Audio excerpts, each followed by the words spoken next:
But America's emotional ties to Coca-Cola would be strained as never before during 80 fateful days in 1985. What was happening in the mid-'80s was the market for sugar cola was a declining market. And so folks for the first time began to question whether or not people had actually become tired of the taste of Coca-Cola.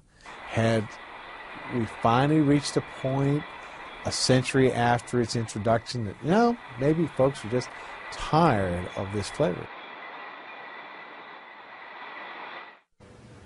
The Coca-Cola Company's research and development staff went to work on that question and came up with a surprising answer. They managed to create a new cola flavor that won taste tests hands down, against not only the competition, but the original formula for Coca-Cola. Making a change seemed logical. Well, it's very dangerous to mix logic and soft drinks together. And I've always believed in an underlying theme about Coke that the company and its product do well when the focus is on what Coke is in. And anytime you have this pleasant soft drink presented as part of the social fabric, Coke date, a break at work, whatever it might be, that works well for Coke. When the focus turns to what's in Coke, to its ingredients, it's always trouble. When you change the formula, you attack something that has an awful lot of built-up mystique with the American people. But in the mid-'80s, those people seemed to want something new. The fateful decision was made late in 1984. Press ahead with a top-secret program to launch a new Coke. It wasn't something that was talked about. It had code names, secret meetings, late-night phone calls, all building up to the introduction of what we believe was the best soft drink on earth, New Coca-Cola. The company's New York ad agency had its employees work their regular shifts, then put in after-hours work at a separate office to make sure no one knew about the change. People working on commercials for the new flavor were told it was just a new packaging design. Even the bottlers weren't let in on the secret until the day before the official public announcement. The big day, April 23, 1985. A day all Coke drinkers would long remember. The Coca-Cola Company's CEO, Roberto Goizueta, broke the news at a New York City press conference. The best soft drink, Coca-Cola, is now going to be even better. Simply stated, we have a new formula for Coke. Then came the questions from the press. I mean, are you 100% certain that this won't bomb, this new formula? I think, as I said, I think this is the surest move ever, because the consumer made it. We didn't.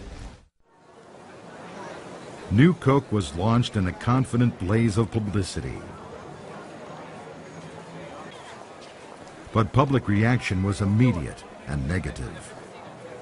All of the taste tests said people preferred the taste of this new product to the century-old product.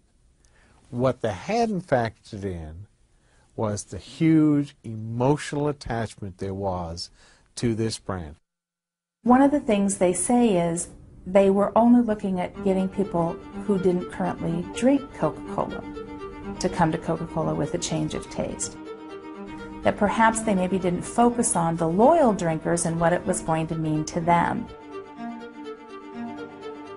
But it wasn't the taste of New Coke that people didn't like. It was the idea of it, of changing a constant like Coca-Cola. By mid-May, the Coca-Cola Company's Atlanta headquarters had hired extra operators to handle the 5,000 angry calls coming in each day. By June, they were handling 8,000 a day. Just like the soldiers in World War II wrote these love letters about the brand, the American people were astounded that we would change the formula for a product that had been part of their lives for almost a century at the time it was introduced. And they told us in no uncertain terms that we shouldn't do that. We didn't have the right to change the formula of their product. And many of them weren't Coca-Cola drinkers. They're just American citizens who believe that something fundamental that's a part of their society has come under attack. So you can never get away from the psychology of Coke. And that's where they made their fundamental mistake, as far as I'm concerned.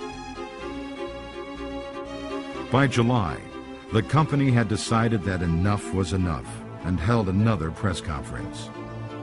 The news about the introduction of Coca-Cola Classic ran on the Dow Jones Wire at 3:18 p.m.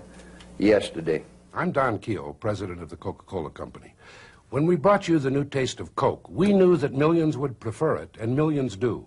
And we knew that it would beat the taste of our major competitor, and it does. What we didn't know was how many thousands of you would phone and write asking us to bring back the classic taste of original Coca-Cola. Well, we read and we listened, and you know the rest. Well, you know, there are a handful of conspiracy theorists who think New Coke was a deliberate marketing ploy to